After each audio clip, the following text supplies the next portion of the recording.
So the first thing that I wanted to mention was that I started working with the user interface design that you guys gave me. And so I just started playing around with ways that we may be able to take those objects and be able to like move them around and carry them in the space. I'm still working on actually the functionality of being able to pick them up and drag them and drop them. Okay. But I'll show you what I have made progress on in a little bit.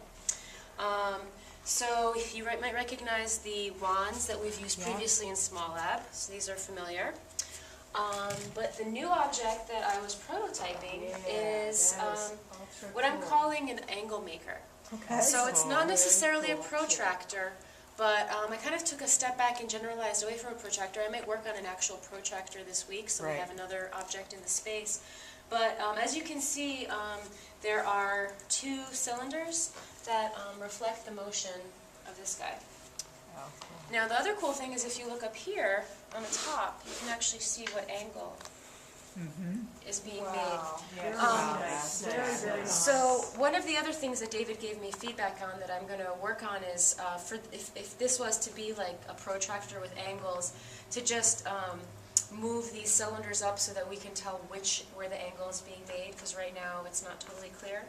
But you can see that here, as you're moving, you're getting up to 180, right around there.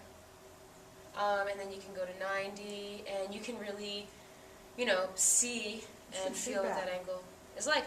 But another thing that I envisioned for this this object was it could be used to measure out angles as maybe the variable angle for this side of the floor, but it could also be used as a tangible that you can put on the ground and possibly, drag and drop some segments to be able to kind of to be able to like start talking about the congruent angles.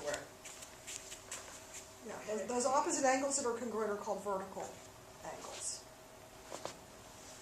I don't remember off the top of my head how many. I think that was 6L. I think that was about 20. Yeah, I have to look